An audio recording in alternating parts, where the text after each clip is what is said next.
Tá gravando. Vamos lá, gente. Na semana passada, eu comecei a falar com vocês sobre algumas revoltas que começaram a acontecer no Brasil, nesse período aí de 1600, 1700 e tal. A gente vem falando principalmente acerca da, da mineração e tal, de como os bandeirantes paulistas encontraram ouro lá em Minas, enfim. E aí a gente falou na semana passada, sobre a Guerra dos Emboabas. A Guerra dos Emboabas, basicamente explicando em 3 minutos, é literalmente a briga entre os paulistas, que acharam ouro, e os emboabas, que eram os forasteiros. Os paulistas falam assim, não, a gente que achou, a gente que tem o direito de explorar. Os emboabas falam assim, nada disso, tem nada a ver. E aí teve um conflito, teve uma guerra, e os paulistas acabaram perdendo e foram rodar Brasil afora e acharam outras minas, porque os caras, eles são realmente muito esforçados. Enfim, essa foi a primeira revolta, né, que aconteceu nesse período de mineração. Outra revolta que a gente vai começar a falar hoje, outro conflito que aconteceu, foi a chamada Guerra dos Mascates. Nome complicado. Guerra dos Mascate. Mascates. Mascate significa mais ou menos tipo comerciante. O que era um mascate, né? Naquela época, tinham pessoas que tinham... Como é que eu vou explicar? Professor Socorro, desculpa pelo atraso. Não sabia que você tinha postado o link. Quando eu fui ver, agora que eu fui ver. Quando eu fui ver, agora que eu fui ver. Assim. Tudo certo. O que era um mascate? Bom dia, né? Acho que hoje não tem muito, né? Mas naquela época tinha uns caras que eles tinham tipo um carrinho, uma espécie de carrinho, cheio de mercadoria dentro. Eles eram meio que itinerantes, eles iam passando de cidade em cidade com aquele carrinho vendendo as coisas. Aí por isso que eles eram chamados de mascates. Enfim. Ah, entendi. O que foi a Guerra dos Mascates? Basicamente, foi uma guerra entre duas cidades. Entre a cidade de Olinda e a cidade do Recife. Qual que foi a razão do conflito? Deixa eu botar aqui. Olinda versus Recife. Qual que foi o grande conflito? Quando os portugueses chegaram e colonizaram o Brasil, eles criaram lá a capitania de Pernambuco e tal. E a capital dessa capitania era Olinda. Sempre foi a capital, o centro político, lá que colocaram a Câmara Municipal. Era o lugar onde também plantavam açúcar, ganhavam dinheiro com açúcar, enfim. O que aconteceu? O que aconteceu? Vieram os holandeses. Quem lembra dessa parte, lá no Nordeste? Vieram os holandeses, conquistaram... Essa não é bom. Pera aí, essa parte aqui. Lembra dos holandeses? Que eles invadiram aqui Olinda, Recife. Ah, tá. Sim. Então, eles invadiram essa região e tal. Só que acontece, a capital que eles escolheram para ficar não foi Olinda, foi Recife. Então, tipo assim, na administração holandesa, a cidade de Recife, ela acabou crescendo muito. Tipo assim, questão de infraestrutura, os próprios comerciantes enriqueceram porque o Maurício de Nassau, ele construiu um porto na cidade de Recife. Então, tipo assim, o porto era da cidade de Recife. Se alguém viesse de outra cidade para ir para o porto e levar a mercadoria dele para outro país, teria que meio que pagar uma taxa. Então, tipo assim, era grana, rolava grana. Então, a cidade de Recife, ela ficou extremamente rica, né? Por causa dos comerciantes locais também. E eles eram, tipo assim, na maioria deles, eles eram portugueses. Por isso que eles também eram pejorativamente chamados de de mascates, né, nesse sentido. E aí, o que aconteceu, gente? Teve aquela guerra, teve aquela bagunça toda para expulsar os holandeses. Teve uma guerra. E com essa guerra, a cidade de Olinda, ela ficou quase toda destruída. Os engenhos de açúcar que as pessoas tinham ficaram quase todos destruídos. E aí, beleza, os holandeses foram expulsos. E aí o pessoal de Olinda falou assim, pô, beleza, e agora? Eu tô com a cidade aqui toda destruída. Tô com o meu engenho de açúcar todo destruído. E agora? O que eu faço? A galera de Recife olhou e falou assim, gente, fica tranquilo, eu empresto para vocês. E aí os recifenses, acho que é assim, né? Recifenses. Não pode ser recifano. Não, não é recifano, é recifense mesmo. Esse pano. Recifano seria bravo. Recifita.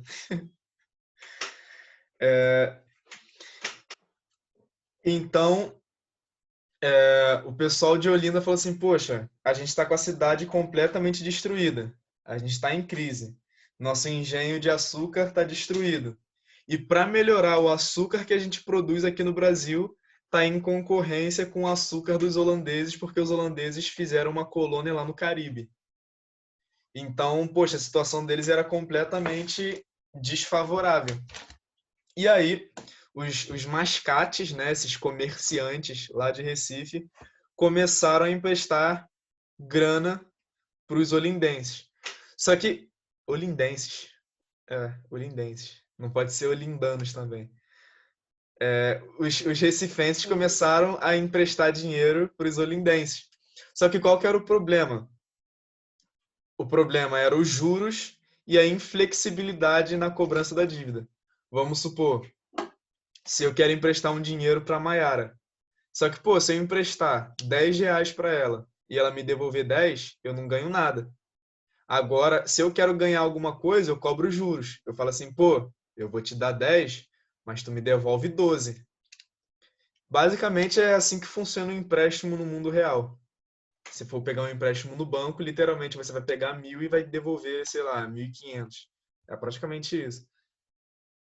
Sempre E, vem com. sempre Oxe. vem com jurozinho. Enfim. Só que, tipo assim, quando a gente está falando de um empréstimo de dinheiro dos recifenses para os olindenses, a gente não está falando de R$ 10, a gente não está falando de R$ 1.000, a gente está falando de uma grana boa. Então, os juros ele vinha muito alto. E a outra questão era a inflexibilidade. Tipo assim, os olindenses falam assim, cara, a gente não tem como pagar. Não tem como me dar mais um mês. Os recifenses falam assim, não. Era tipo assim, eles eram bastante inflexíveis, né, nesse sentido.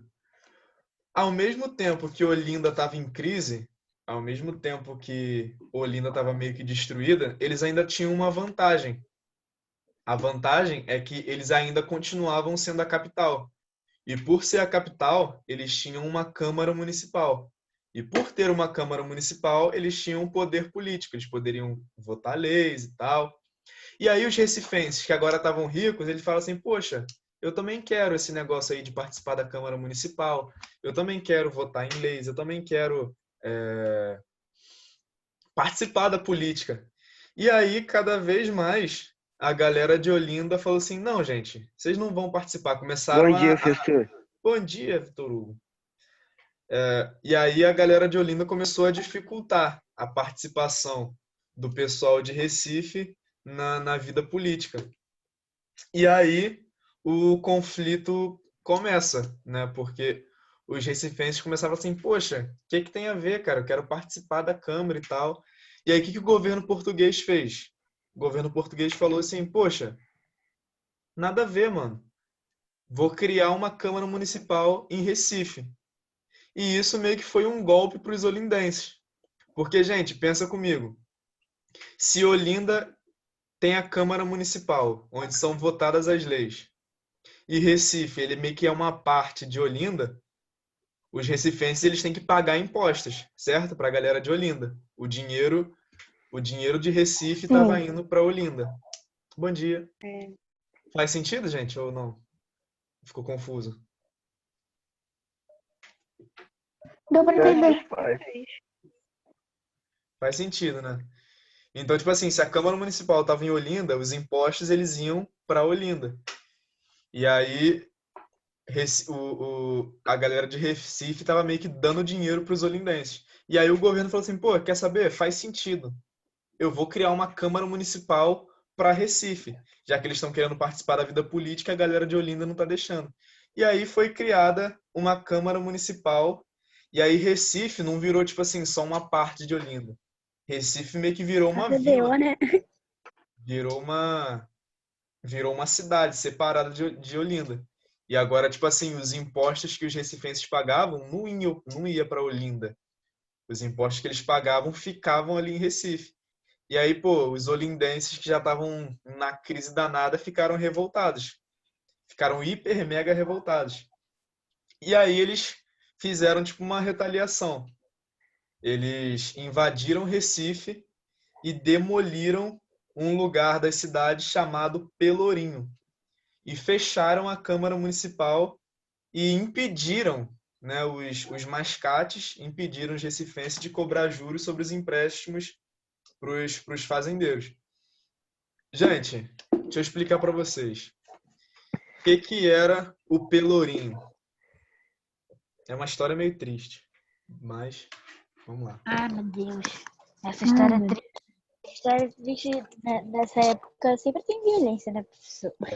Gente, o Pelourinho, ele era o lugar onde a justiça era aplicada. Então, vamos supor, você tem uma Câmara Municipal, você vai levar o caso na Câmara Municipal, onde vai ser julgado, e aí o condenado ele vai ser punido no Pelourinho. O Pelourinho, ele era literalmente, não sei se dá para ver com a minha mão assim, ele era literalmente um poste de madeira ou de pedra que ficava assim no meio da cidade. E aí, como é que eles faziam a justiça? Eles pegavam a pessoa, Ah, tá. amarravam no Matavam a pelourinho pessoa. e pá, chicotada. Pá, chicotada. Ah, tá. Pensei que... Como E é aí essa que história fala? por quê? Porque muitos escravos paravam no pelourinho, né? E aí era, tipo assim, um escravo que fugia. Uhum. Porque naquela época era Aham. muito tinha muita questão do exemplo. Como assim exemplo? Imagina que o sétimo ano é uma sociedade, a gente é uma cidade. E aí, vamos supor que Sofia fez alguma besteira. O que eu vou fazer? O Nove. que eu vou fazer? Eu vou pegar a Sofia e vou punir ela de uma maneira, tipo assim, tão bruta que todo mundo vai olhar, caraca, eu não quero fazer a mesma coisa não. Se ela apanhou desse jeito, eu não quero apanhar assim não, não vou fazer não. É tipo Então, uma punição para ela, uma lição para todos. é uma lição para todos, era um caráter de Nossa, sabia aí? exemplo, né? Enfim. Entendi. Então, gente, isso era o Pelourinho. Então, por isso que quando a galera de Olinda foi lá para Recife, a primeira coisa que eles fizeram foi destruir o Pelourinho. E fala assim, olha, vocês não vão mais julgar nada aqui, vocês têm que ir para Olinda. Estão me ouvindo? Enfim. E aí, pô, houve uma reação, né? E aí começou a guerra. No meio dessa briga, né, o governo percebeu que estava tendo essa briga. O que o governo fez? O governo mandou tropas, né, e interviu a favor dos recifenses, né? E aí, ao invés de Olinda ser a capital, o governo falou assim: quer saber? Vocês se comportaram muito mal. Agora a capital de Pernambuco vai ser Recife. Tô nem aí para vocês. E aí os olindenses, né? A maioria da galera que se envolveu nesse conflito, dos olindenses que se envolveram nessa briga aí, eles eram senhores de engenho, era gente rica. Então, tipo assim, como vocês sabem, desde sempre nesse Brasil, gente rica não é punida igual gente pobre. Se fosse um pobre que se envolvesse numa rebelião, ele ia parar no Pelourinho e poderia até pegar uma pena de exílio. Mas como eram ricos, Morri. eles só pagaram uma multa e tamo de boa. Ai, ai. Como sempre. Gente, outra revolta Justiça brasileira. importante nesse período, outra revolta muito importante nesse período, foi a chamada Revolta de Vila Rica, ou, como o nosso livro dá o nome, Revolta de Filipe dos Santos. Essa daqui, acho que todo mundo vai gravar hoje porque é muito fácil. É muito fácil. Por quê? Gente, lembra que eu falei que Porque lá na região... tudo pra você de história é fácil. Oi? Tudo pra você de história é fácil.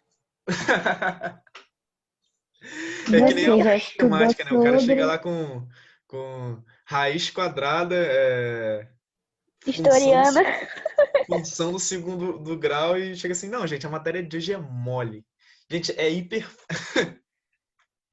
Ah, é. Caraca. Não, mas essa daqui é realmente fácil.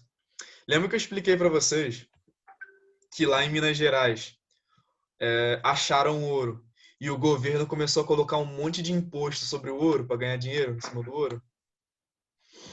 Deixa eu deixar Uhum. nessa página aqui para vocês irem lembrando do nome dos impostos. Tinha o quinto, tipo assim, encontrei ouro. Eu era obrigado a pagar 20% ou um quinto do ouro que eu achasse para o governo. E como que eu ia fazer isso? Eu era obrigado a levar meu ouro na casa de fundição. A casa de fundição era o lugar onde meu ouro seria fundido de pozinho numa barra de ouro. E a partir daí, e ali o governo já ia cobrar, já ia pegar, né, bem na verdade, já ia pegar a parte do ouro que era dele. Só que como eu expliquei para vocês, nem todo mundo ficou satisfeito com isso, né? A galera, ninguém gostou disso. Tinha tanto contrabando para a galera fugir dessa fiscalização, como também um cara chamado Felipe dos Santos. Ele não era tipo assim um mineiro e tal, ele era um tropeiro. Depois a gente volta no significado de tropeiro. A gente já viu, né? Mas depois a gente volta. O que acontece? Felipe dos Santos, ele começou a reunir mais 2.000 pessoas revoltadas com essa questão da casa de fundição. Pô, peraí, o ouro é meu, eu que achei. Pô, por que o governo tem que ficar com 20% do ouro que eu achei? Pô, por que eu tenho que levar meu ouro na casa de fundição? Isso é roubo. Isso não faz sentido. Isso... Professor, Oi. aqui, o pó de ouro se parece com um pouco com areia. Eu acho que não, ele brilha, né? Que é ouro. Então, tá. Sei lá. Nunca vi pó de ouro. Se um dia eu ver pó de ouro, tomara que seja meu, né? Caraca, cara, um dia eu vou encontrar pó de ouro. E aí, gente, a revolta de Felipe dos Santos foi mais ou menos isso. Felipe dos Santos e mais umas 2.000 pessoas revoltadas, né, com essa série de impostos, eles foram e ocuparam uma cidade chamada Vila Rica. E ele fala assim, olha, Vila Rica agora é nossa e a gente não vai soltar Vila Rica enquanto vocês não acabarem com esse negócio de casa de fundição e com esse negócio de cobrar imposto. Qual que foi o resultado dessa revolta? O governo mandou tropas, matou todo mundo, prendeu todo mundo. Felipe dos Santos, ele foi preso. Tá vendo, gente? Aqui um pelourinho, um bagulho de pedra prendendo ele, para ele ser punido. Enfim, Uhum. ele foi preso, foi enforcado e esquartejado. Tenso. É isso que eu tô falando para vocês. Nessa época as pessoas eram punidas para todo mundo olhar. Caraca, maluco, não quero fazer isso não. E continuava fazendo. Caraca, maluco, tá doido. Como dizem os jovens de hoje, cê é louco. Tenso. Tenso. E aí, gente, ele foi enforcado, esquartejado, e a outra galera, tipo assim, outras pessoas que participaram com ele, tipo assim, mais ou menos intensidade, foram presos e perderam aquilo que tinha, o governo confiscou. Mas, gente, eu falei aqui que Felipe dos Santos, ele era, tipo assim, ele não era um minerador, ele era um tropeiro. Tropeiro. Isso aí. O tropeiro, como vocês lembram, eram aqueles caras que saíam em caravanas para levar comida lá para Minas Gerais, para vender as coisas lá em Minas Gerais, lembra? Uhum. Aqui. Sim. Então, por isso que ele teve uma morte tão ruim, né? Porque ele era pobre. Porque se ele fosse rico também, ele pagava o imposto e metia o pé, tava de boa. Ai, ai. Pouca ter quando manda matar, eles conseguem. Oi? Eu penso nisso, professor. Quando o governo manda matar, os caras não reagem. Na hora que é pra reagir, não reage. Tipo Dá assim, uma cara, raiva não que se ele tem. tivesse lá, eu rebocava todo mundo. Veio, beleza, bora. Ou não sei quem, vai lá você. Vem também não sei quem e vem não sei quem. Bora pra cima. Duvido, cara. Cara, Ah, os era caras muito. melhor do que vai morrer de qualquer jeito, isso que eu penso. Era muito. Minha visão é Era melhor essa. morrer lutando, né? É isso que você tá falando. É, tipo, os caras vão morrer, melhor eu morrer. Eu pelo menos já reboquei um monte e morrer lutando do que eu morrer lá, enforcado lá, esperando o ar acabar. Entendi. Mas era muito diferente, porque, tipo assim, nessa época, né, as pessoas eram literalmente, eram pobres, pobres mesmo. Os caras estavam numa revolta, mas, tipo assim, ninguém tinha arma, ninguém tinha nada disso. Foi só, tipo assim, o movimento da população. Então, no primeiro tiro Tipo, na primeira hum, espadada do governo, o pessoal já se acovardou. ué, sei lá, eu já vi espada feita de madeira, ué. Sei De lá, né? repente, daqui a pouco vai dizer que os caras não têm árvore. Vai matar o cara a paulada, né? Vai brigar pra... Pode ser, ué. Enfim, gente, vamos prosseguir.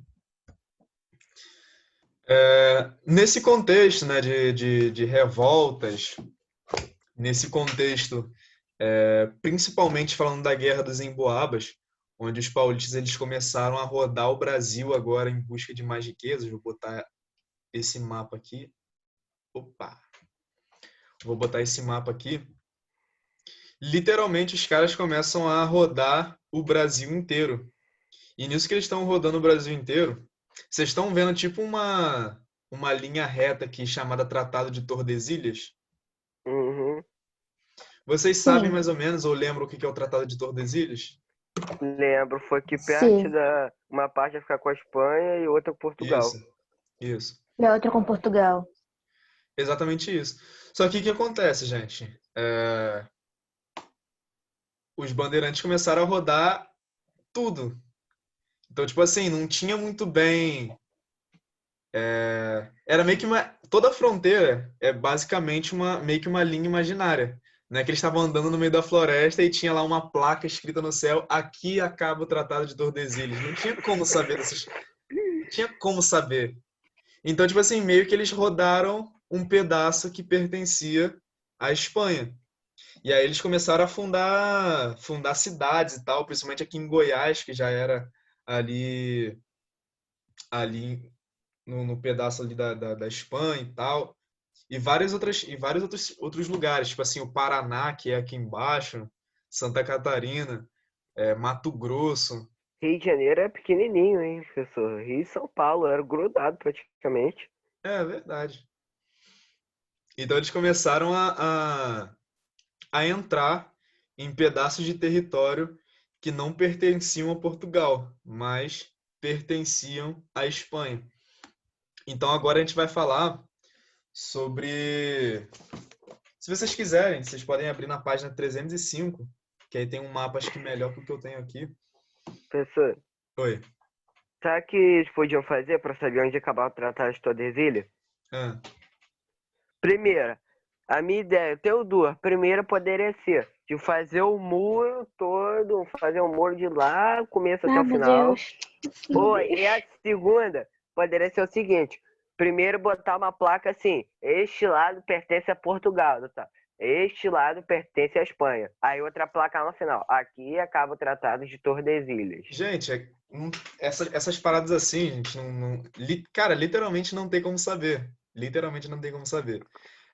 E outra coisa, poxa, pra que o governo ia gastar dinheiro pra construir, tipo assim, um muro num território gigantesco? E naquela época acho que não existia placa assim. Vou colocar uma placa aqui Placa acaba. tá falando assim. Não, placa de madeira, pô. Sabe o que ninguém ia fazer? Ninguém ia chegar, pô, Hum. acabou o território de Portugal, ninguém ia dar um bico na placa e falar assim, cara, agora é meu. Ninguém era abusado, cara. Então, gente, nessa época começaram alguns tratados entre Portugal e Espanha para delimitar o território, né? Porque Portugal falou assim, poxa, tem uns colonos meus lá na parte que é tua, e aí, o que a gente faz? O que a gente resolve? Então, começaram a delimitar as terras. Um dos tratados mais importantes, vou falar de três, foi o Tratado de Madrid. O...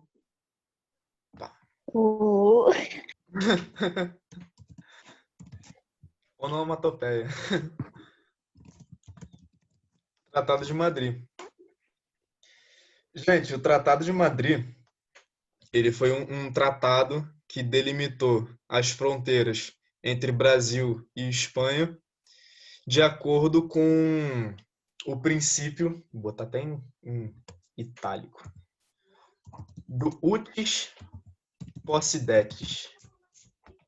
Palavra bonita, né? Sabe o que que significa? É o que a gente chama hoje no Brasil, é o que a gente chama hoje no Brasil de uso capião. Alguém já ouviu falar disso também? Não? De quê? Uso capião. Não? que é isso, professor? Pra mim, o professor tinha falado use lampião.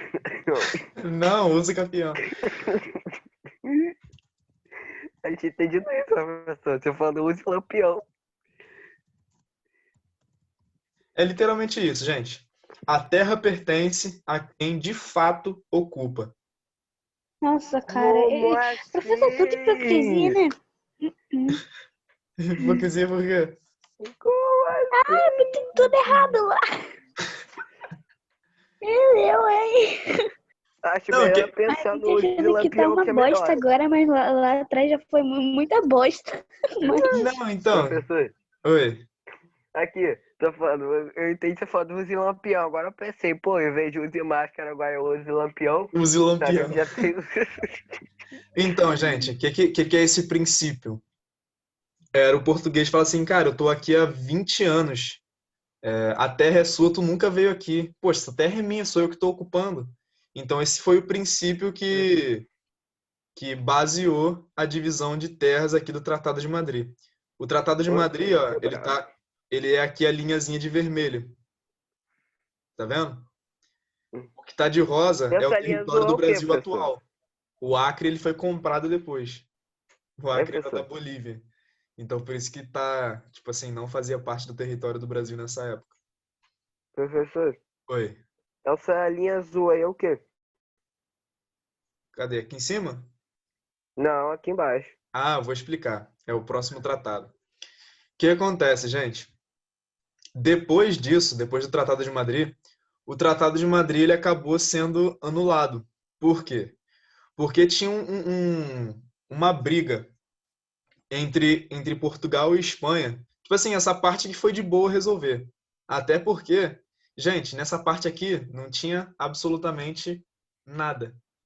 Então, Espanha falou assim, poxa, cara, quer saber? Pode ficar, não tem nada, tem só um mato, floresta, tem nada aqui. Pode ficar, toma. Então, foi tipo isso. Agora, nessa parte aqui de baixo, né, que ficava perto do Rio da Prata, o Rio da Prata, tipo assim, você ter um controle sobre uma região de rio era muito importante, porque você poderia, tipo assim, comercializar, subir rio acima para comercializar com uma cidade. você ia ganhar uma boa. Uma posição estratégica, enfim. É. O grande conflito entre Portugal e Espanha foi entre dois territórios. Primeiro, a colônia de Sacramento, onde hoje é o Uruguai, e a região de Sete Povos das Missões, onde é basicamente o Rio Grande do Sul. Então, eles ficaram em briga por esse território.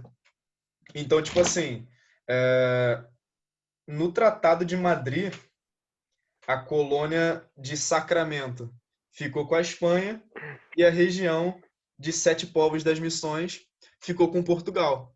Só que o que acontecia com Sete Povos das Missões? Em Sete Povos das Missões tinha tipo uma colônia de jesuítas, que meio que tinha uma aldeia, tinha um lugar onde eles tomavam conta dos índios. Tomavam conta entre aspas, né? Eles evangelizavam os índios, enfim.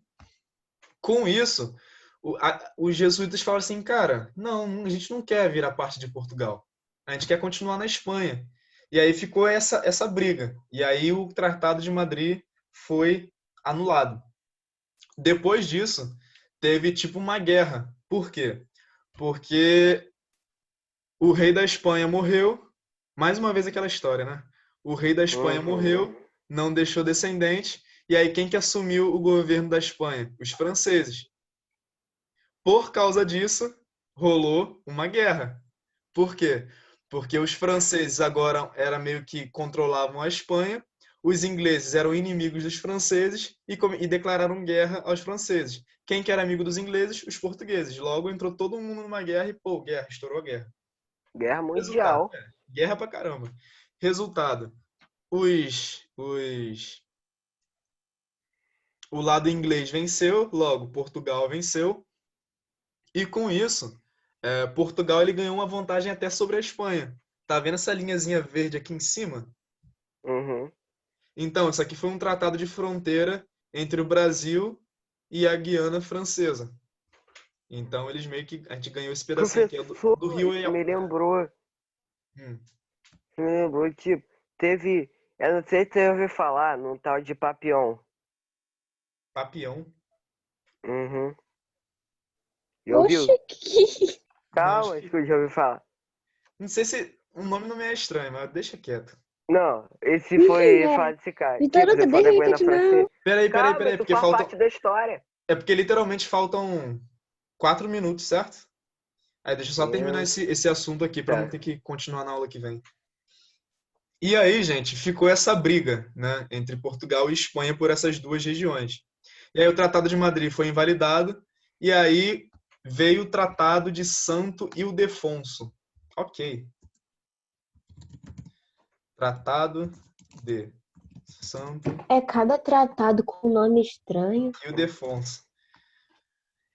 Gente, o Tratado de Santo Ildefonso, ele meio que favorecia mais os espanhóis do que os portugueses. Por quê? Porque a região de Sacramento e a região dos Sete Povos voltaram para a Espanha.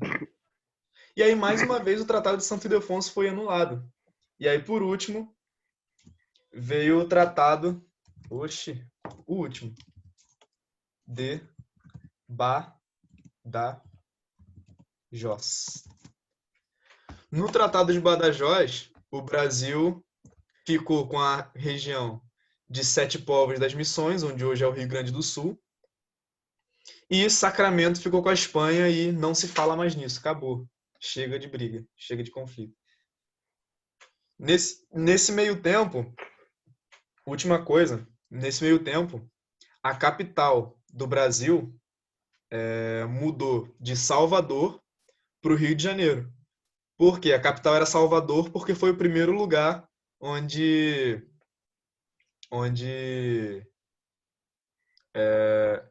chegaram no Brasil, né? E aí mudou a capital para o Rio de Janeiro. Por quê? Porque o de Rio de Janeiro, mais ou menos, era onde ficavam quase todos os portos onde as pessoas levavam ouro. Então, tipo assim, era uma região para você ter um maior controle sobre a galera que estava circulando com ouro. Era a última fiscalização antes do cara meter o pé do Brasil. Porque imagina, o cara achava ouro em pó, driblava a fiscalização lá em Minas. Aí tinha outra fiscalização aqui no Rio de Janeiro. Era a última etapa antes de meter o pé do Brasil. Tudo bem, gente? Alguma dúvida? Pode falar, Vitor Hugo. Aqui, eu vou te enviar o nome, depois você pesquisa como é que a história dele. Eu já vi. Ai, meu Deus, que chato, meu Deus. Ih, relaxa. Ó, se eu fosse a vitrão, eu já tinha mutado, hein?